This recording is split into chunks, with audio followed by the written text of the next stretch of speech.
Hello again and welcome to another episode of I Want to Talk About This Album. And today I've got a big announcement before I get to the episode. Pantera, Far Beyond Driven. I've got an announcement. This is going to be the last episode of this series for about I Want to Talk About This Album. The last episode for at least 2 weeks, maybe 3 weeks. I'm going on vacation and I will be absent. As such, I will not be available to do these videos and keep you people entertained. The 40 of you, sometimes less, that watch this. I'm going away for, I guess, 11 days. I won't say where, but if you, I don't know how much crossover there is between, my audience. Some people like the hiking. Some people like, I don't know, I want to talk about this album, whatever. I'm not sure how much of that overlaps. But if you watched my Vietnam vlogs, the videos that I did when I was in Vietnam and Cambodia, I think I'm going to do the same. My plan, or my I guess thought, is that I'm going to do the same thing when I go on this trip. That's going to be I'm leaving on Thursday this week. I think by the time this video is up, I will be well on my way to my destination. And I think I'm going to do the same kind of videos. I'll do... And I kind of do this, for my own, kind of like home videos, when people use take-home videos. Maybe some will be entertained by my adventures in this country. And so my plan, or my thought, my idea is to each day kind of do like a daily video. I did this, I did this, I did this, I ate here, look at this, ooh, wow, look at that building, and oh my God, there's this. And then upload it at the end of the day or the following day, if I get a chance. I'm not sure how much extra time I'm going to have, or if I'm going to feel like doing it, but that's the plan. It should be, let's see, I'm there for how many days total? I guess my travel day is going to be Saturday, Sunday, Monday, Tuesday, Wednesday, Thursday, Friday, Saturday, Sunday. 10 or 11 episodes, I think it should be. So stay tuned for that if you enjoy that. I won't say what the destination is, but if you know your geography and you want to do some math, it's a 16-hour flight to get to where I'm going. I fly 11 hours from Mexico City. I fly 11 hours to one airport, one city. I have to remain in that city for just 2.5 hours, 2 hours, 35 minutes to catch a connecting flight to my final destination, which is then 3 hours from where my connecting flight leaves. So 16 hours. On the way back, it's much, much, much longer. I'll talk about that in the video. So the last one of these is today for a couple weeks until I get back and kind of get back into it. So today I'm going to talk about Pantera, Far Beyond Driven. And oh my God, this is the first time I've talked about Pantera. Surprisingly, because they're one of my, at least from that era, from, let's say, more modern, why did I do this? I hate that. More modern bands, although at this point Pantera, is not considered modern. I was, I guess, 20 when I discovered Pantera, compared to when I, being 6 or 7 when I discovered Kiss, or 10 when I discovered AC/DC and Black Sabbath. So a little bit more modern era. I first heard Pantera, and since I haven't talked about them, I'll give a little bit more of a history. I heard about Pantera. They, you always saw in the magazines, and I don't know where else, ads for different bands. And it was kind of weird. Pantera was one of these bands, like Malice. Was it Malice? I can't remember. Like, there were some bands that you saw ads for all the time, and you never heard them. Black Flag, I think, was one of them. I saw tons of ads for Black Flag, going back to Cream magazine in the mid-'80s, and I don't know who else. I feel like there was some in Hit Parade, or some of those like 80s metal bands. Anyway, so I always knew about Pantera. I think the first time I heard them was in, if anybody remembers those, and I'm sure Kirk Desmond remembers this for sure, he does. Maybe Dallas does. Maybe Mike Pratt. I'm not sure if anybody else. They used to have these they called them video magazines. There was one great one called Hard and Heavy. I guess they come out every month or every 2 or 3 months. I'm not sure. And they were an hour or an hour and a half of each, they had 5-6 segments on different bands, and you would buy them on VHS, and it was pretty cool. Actually, very cool. I think that was also when I first heard Mother Love Bone. And I think that was where I first heard Pantera and didn't like them. I always knew the name and saw pictures of them in magazines and, wherever, and didn't like them. And then when I heard them, or not that I didn't like them, but, wasn't interested. And then when I heard them, I thought, no, this band, don't care about them. Until Cowboys from Hell came out. And now this does involve, I'm sure I've talked about this at some point, and actually this I'm just realizing Mother Love Bone fits into the story again. My two biggest concert regrets that I didn't see were Mother Love Bone and Pantera. Pantera on the Cowboys from Hell tour in November 1990 were playing at a place called the Diamond Club in Toronto, which later became the Phoenix, which was just announced last week. They're tearing that down. And Pantera was playing at the Diamond Club, and I had been in Florida, not Florida, but Florida. I guess those are like two different places. I'd been in Florida the week prior to it. I remember the concert was on a Sunday, and I got back on a Sunday, and there was, I know my friend Don, this guy called Don Robinson, called me and said, hey, he worked at a record store. He said, I've got free tickets to go see Pantera. Do you want to go? And I said, nah, you know what? I just got back from Florida. I wanted to spend some time with my girlfriend because it had been a week and she was really hot. And so I said, nah, I got better things to do than go see Pantera.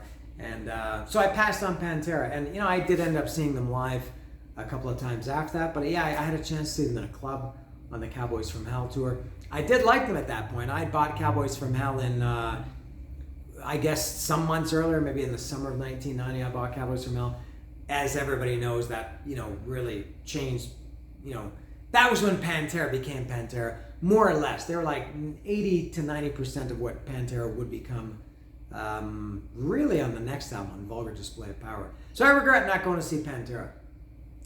But as I said, I did see them I missed them on Vulgar Display of Power. They played at the Concert Hall in Toronto in 1992. I also missed Pearl Jam at the Concert Hall in 1992. That's another kind of regret, because I knew these bands at the time and just thought, I'll see them next time. And I did. So I saw them on this tour, Far Beyond Driven. And I've got a prop. There's my ticket. This was on June 18th, 1994. This was with, it doesn't say it on the ticket, either printed or written, but it was with Sepultura and Biohazard. I remember this very, very well. This it was on a Saturday. I remember this well. My friend JC, Jennifer Crowley, maybe I'll let her know to watch this video because I'm saying hello to her. She didn't text me because this was in 1994. I'm not, God, how did things work before the internet? We somehow got in contact. This is at Maple Leaf Gardens in Toronto. And before I get to Jennifer, I talked about Metallica Master of Puppets recently, what a big deal it was for Metallica to play at Maple Leaf Gardens. Well, it was also a big deal for Pantera to play at Maple Leaf Gardens. Metallica was in the Concert Bowl configuration. I can't remember if Pantera was or not. But, Pantera, they were really, really on the rise. And for Pantera to play at a big hockey arena, that was a really, really big deal at the time. So Jen called me, or I guess, I don't know, we were together something. I don't know if it was the day before. And I'm not sure what. I think it was her father had a private box at Maple Leaf Gardens through his work or I don't know, something. So she said, do you want to go see Pantera from my father's private box at Maple Leaf Gardens? So I said, yeah, of course. And I was a huge, huge Pantera fan at this point. I loved Cowboys from Hell. Vulgar Display of Power was even better. And Far Beyond Driven was even better. So I said, yes, I will definitely see Pantera. And I called, and I can remember the story. I'm not going to go into the details of the story because it's even longer and even more boring than what I've expressed so far. But a guy called Tim Balcombe, who was a friend of mine at the time and quite a few years older than me at the time, I somehow got his number through a work thing, and I called his house, and his wife answered, and he was a big Pantera fan too, especially of this album. And I told her what was happening, and she said, Tim isn't home now, but I'll let him know. And I can't remember how again, I'm not sure how people communicated prior to the internet or even prior to smartphones. But he ended up coming, so it was me and Tim Balcombe and Jennifer Crowley. and we saw Pantera from a box at Maple Leaf Gardens, and I loved it. I can't say it was one of my favorite concerts ever, but it was maybe one of my favorite concerts ever. I had such a good time at that show. I was so into Far Beyond Driven, and that was my first time seeing Pantera, and I just loved that show. Now, going back to the album, this is it's possible that I would say it's a sure thing that this is my favorite album, not just of 1994, but of the 90s, of all the 90s. This at least in terms of, if there was some app where you could calculate how many hours you spent listening to, certain records or doing certain activities or something, I'm sure that I listened to Far Beyond Driven more than any other album that came out in the 90s. Other contenders would be Saigon Kick, Devil in the Details, Saigon Kick, Water, Saigon Kick, The Lizard, and the debut album by Saigon Kick, Goldfinger, the first one, Hang Ups. For me, the 90s was really Pantera, Saigon Kick, and Goldfinger. Metallica at that point was, I did really like the Black Album. No, I just thought of another one in the 90s that could. No, I like Far Beyond Driven more than I was thinking of Soundgarden, Bad Motorfinger. Maybe that would be number 2 in the 90s, but I'm pretty sure that Far Beyond Driven, and I haven't shown it yet. It is here, lest you not believe me. There it is. I would say, without really thinking about what else came out in the 90s, Pearl Jam, through the early part of the 90s was really big too. But I don't think I liked any Pearl Jam album as much as I liked Far Beyond Driven. Yeah. I think that's it. And well, before I get to the track by track, this is such a weird, maybe one of the, is it the heaviest album ever? Not just musically, but lyrically. And just, their image, they just look like Pantera. Their look was very appropriate for how they sounded. Some bands kind of don't match. They look one way and they sound another way. Pantera, their look, especially Phil Anselmo at this point, really, really looked like how they sounded. Am I making sense right now? And this is a really, really, and I mean this in a good way, because I just said this is like probably my favorite album. It is my favorite album in the 90s, let's say. And but it's hard to listen to. It's just very, very abrasive and kind of rough and just weird and unpleasant. I don't know if it makes sense, but unpleasant in a good way. Another album that was like that was the first Rage Against the Machine album, which I worship. That's maybe top 5 of albums of the 90s for me. I don't know about that. I don't have official lists or anything, but just the sounds of it, especially the guitars, were just very, I don't know what else to say except for abrasive. Both Zach and Phil had, they were very angry, full of angst. So I have a little bit of an association between those two albums, first Rage Against the Machine and Pantera, Far Beyond Driven. Do I have anything else to say? Maybe I do. I should say probably Dimebag is, favorite guitarist. He's, I guess probably Dimebag, Ace Frehley, Eddie Van Halen, in whatever order you like. I don't really have an order, but I consider those 3 to be my favorite guitarists of all time. I don't know. No, I keep thinking of things to say. This album cover sucks. All their album covers sucked. Going back to the early days, Projects in the Jungle, Power Metal, Thief in the Night. What the fuck was that album? Whatever. Those albums suck, by the way. The album covers sucked even more. This album cover sucks. Cowboys from Hell. I guess it was okay. Far Beyond Driven. Vulgar Display of Power, I thought was kind of a stupid cover. Kind of appropriate, but still stupid. In retrospect, anyway.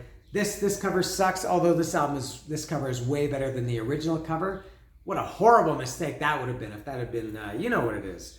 If you don't, there's no way you're watching at this point, but Google Pantera Far Beyond Driven original album cover and prepare to laugh or to go, what the fuck are these guys thinking? And then after that,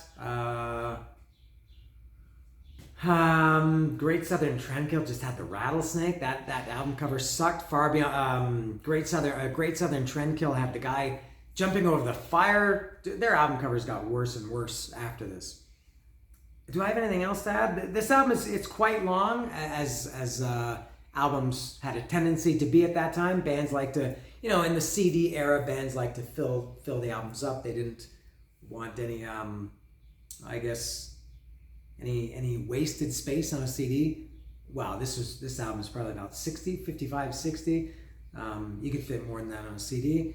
Am I finally ready to go through track by track?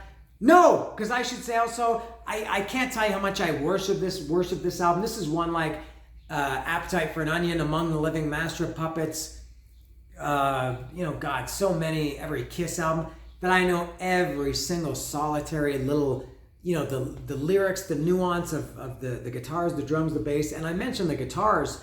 I would say drums, bass, vocally, and guitars. Everything about this album is perfect. It's like just really, really incredible how much I love this album. Am I finally ready to go through track by track? I feel like I'm nervous about it or something. All right, yeah, I will. And I've got my knife. Oh, I forgot to take the blade of my knife out. I haven't forgotten that for quite some time. And this one is very, very. How do I even open this? It's got such a tight seal. Let me get in here.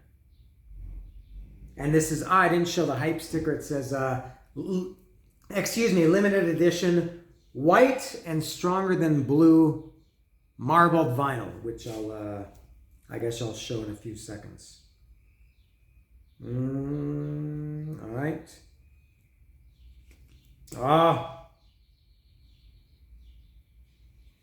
I can probably do this at this point. Okay. Oh, it's not coming off in one piece. It's like peeling a tangerine, You just get some satisfaction when you can get it off in one piece. And when you don't do that, you feel a little bit despondent. All right, but I got it off.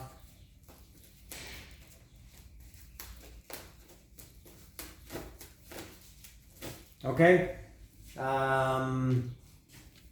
There it is. And I remember it had a collage. There was a photo collage. I assume it's the same as the CD. It had the lyrics. Yeah. Take a look. It doesn't. Oh, that's shit. That's really, really shit. They didn't put an insert in here. Garbage. That's really, really bad, man. I don't know when this record, when the vinyl came out, maybe in 2014 when it was the anniversary of it.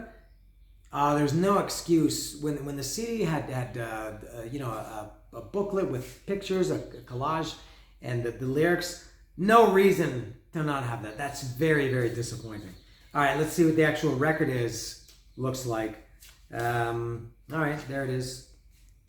Stronger, white and stronger than blue is what they call this. Oh my God, there's no lyric sheet.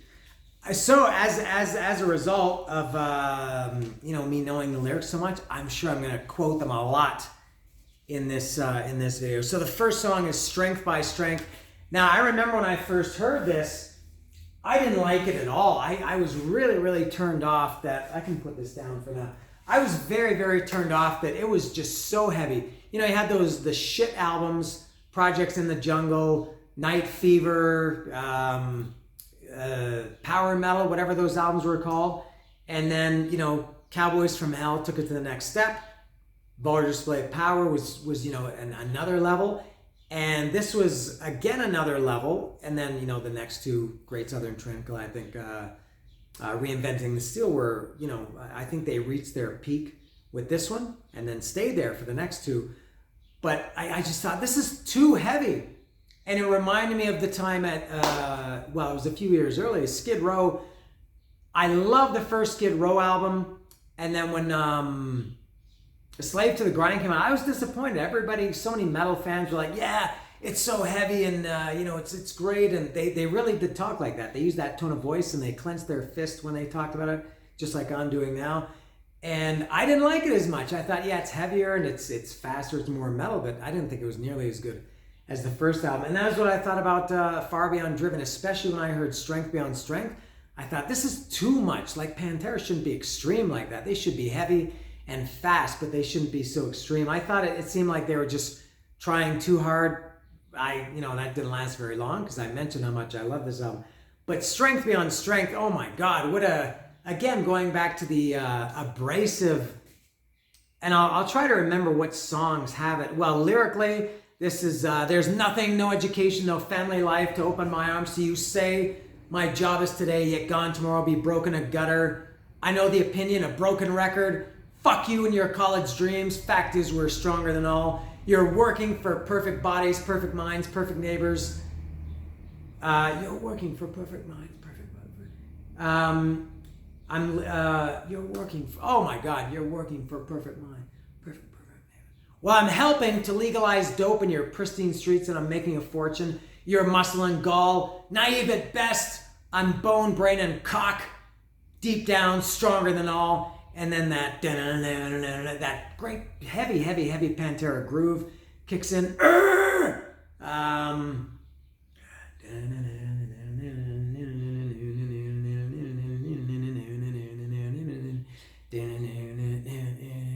Sad state of affairs, crippled America, pipe dream, butt fucked, immune, stronger than all. And who says butt fucked in a song? That's what I mean by abrasive. And if Nuclear Assault had a song called Butt Fuck about Vince Neil being in jail. But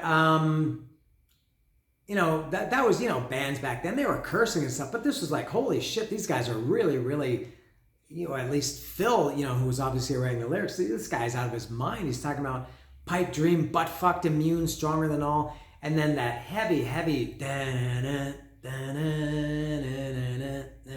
we've grown into a monster, an arrogant, explosive motherfuck, hard as a rock, shut like a lock. The president in submission, he holds out his hands on your television, draws back a stump. It's too late for some, far too late. And then that weird, this is one of the examples of, I think, that weird, kind of hard to listen to, but amazing at the same time, abrasive guitar solo. And then Hail Kings, the New Kings, Forever Stronger Than All, Sad State of Affairs. I'm going backwards. Anyway, one of many songs, I'll probably say a lot of the lyrics to. Next is, I don't need this. Next is,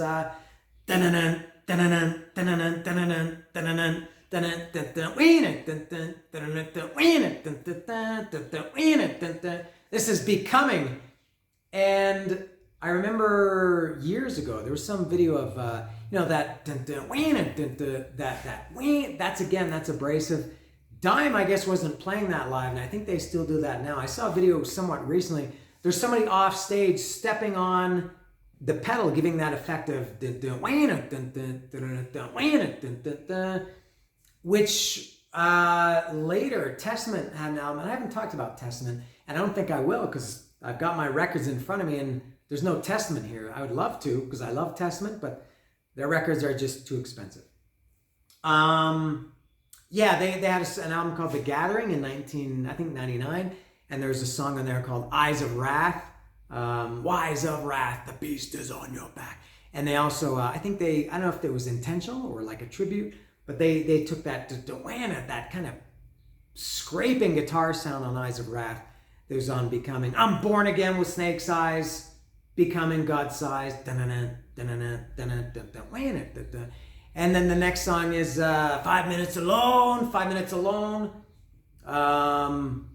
There was a video for that. That video got pretty decent airplay, or the video did. I don't remember ever hearing the song on the radio, but that video is on I'm Broken, which is the next song, I think, was the first video, but I remember seeing the video for 5 Minutes Alone far more, and 5 Minutes Alone is a fantastic song. I love it. Next was I'm Broken? No, I'm Broken is next. Is it Good Friends and a Bottle of Pills? Oh, it is I'm Broken. Okay, I'm Broken. This is possibly my favorite. There are a couple of other contenders. I think at some point, every song on here, except one, was my favorite. I mean, now I can kind of, focus in a little bit more, and there's probably 3 or 4 that I would say are my favorite. But at the time this record was out, and I listened to it so much. Probably I'm Broken was my favorite. Possibly still is. Just an incredible song. Probably my favorite Beavis and Butthead reaction ever. I don't know if you can find Beavis and Butthead clips, but if you can, look for Beavis and Butthead watching the video for Pantera, I'm Broken. I think I loved it as much as I loved the song and the video for I'm Broken as much as Beavis and Butthead did, and they really liked it a lot. I wonder if we'll smile in our coffins while loved ones mourn the day, absence on our face, living laughing, eyes awake, is this too much for them to take, etc., etc. I'm Broken is, so good. Next is Good Friends and a Bottle of Pills.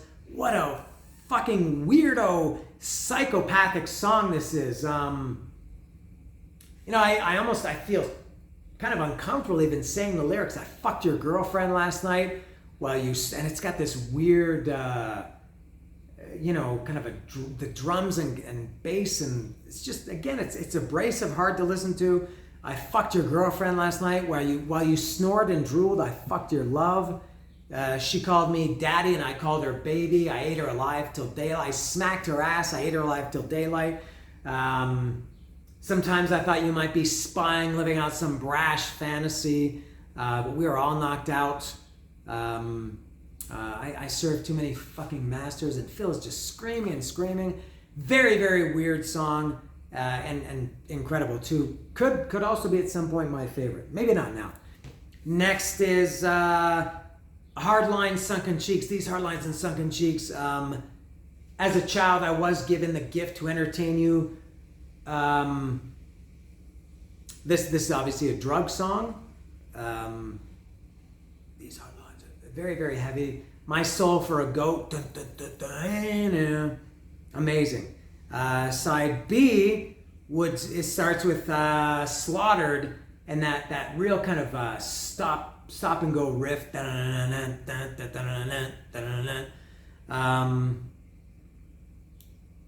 What's the opening line of Slaughtered?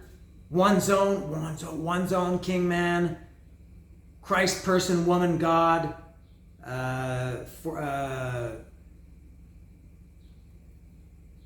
God, what is the? I don't know if it's a chorus. It's a safe assumption you'd never save me now. I never faced castration, for your sacred sow is left. Slaughtered. Amazing song, and then it gets faster and it gets kind of thrashy. The dun, dun, dun, dun, dun, dun, dun, dun. You know the part if you know this song. Next is 25 Years. Maybe over the years I've had this album, that 25 Years and the next song have maybe become my favorites. 25 Years is just as fucked up and violent and crazy as Good Friends and a Bottle of Pills. How does that one start? Shedding Skin. Well, I guess it's about a relationship gone sour, and I don't want you to look at me while I'm shedding skin. I can't afford for you to see what's in there. I'd rather shoot myself than have you watch me. These are just random lyrics. I was betrayed one more day, a dead part of life. Strangling back, seething black in between my longing for torture. Blood on your face, blood on my face that came from your face, a mix of kissing and bleeding. I put you away, I shut you away, I pissed you away, I threw you away, something like that. You're fucking and sucking, you're friendless, it's endless. Your flower has soured, it's endless, you're friendless. It's harder, and no one's been inside you longer and harder and deeper. To get you off, you need the fear. And then it gets even more fucked up. It's never love, bloody touch, broken wrist, needle rust, choking throat, swallowed teeth, head fuck, no peace. I'm shedding my skin to drain you out of me. You've got to love me. It's poisonous syphilis. It's poisonous syphilis. Play toy, snake strike, poisonous syphilis. Drench me, soak me. What's about a bloody wrist, broken wrist? I would say, let's say for now, that's my favorite. But that might change because the next song is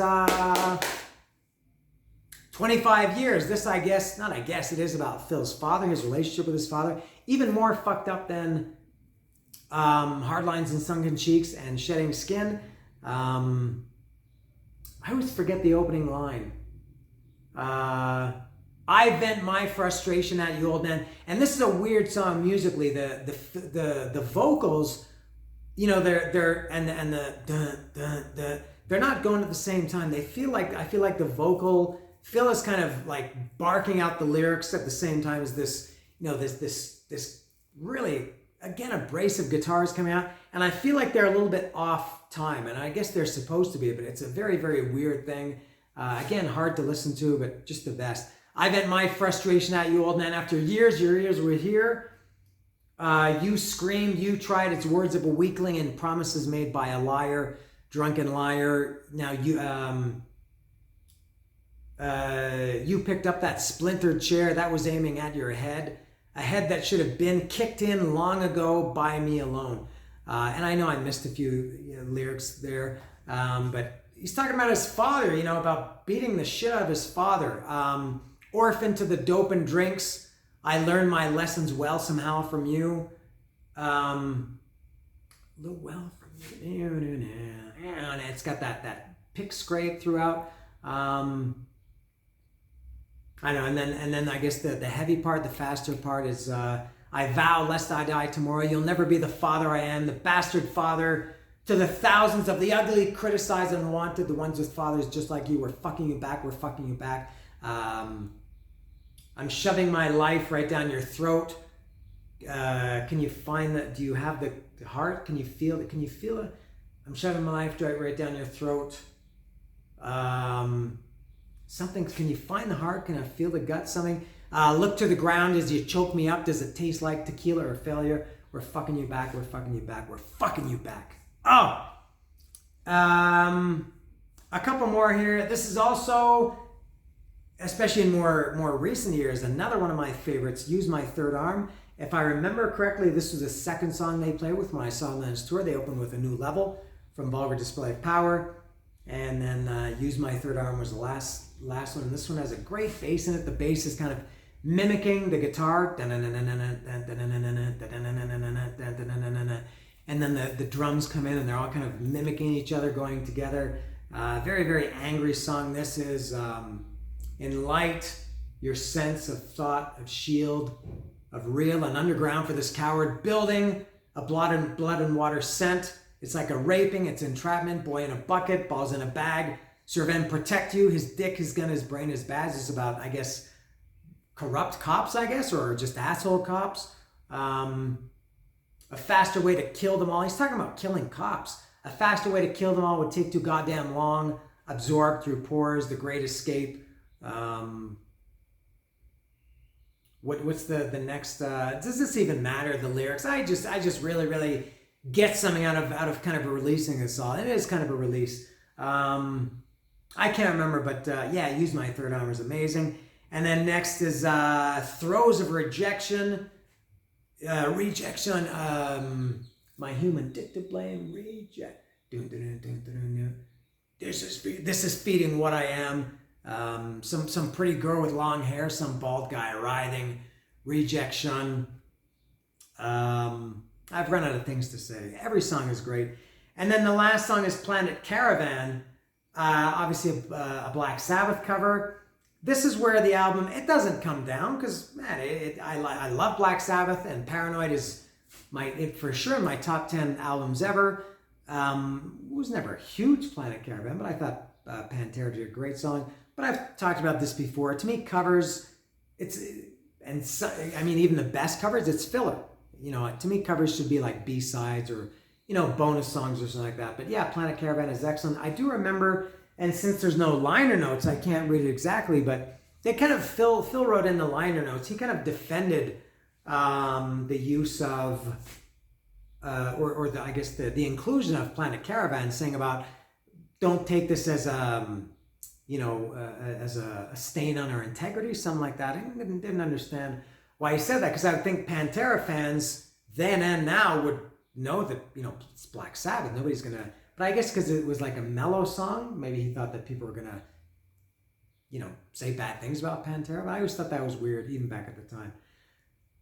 So that's it. I boned it with the lyrics. This album, I hate to say this, but it rules. This album is just so fucking awesome. I can't get enough of it. Then and now, this is one that I never got tired of. It's one that I listened to either the whole way through or, some songs here and there, really on a regular basis. I could never get enough of this album.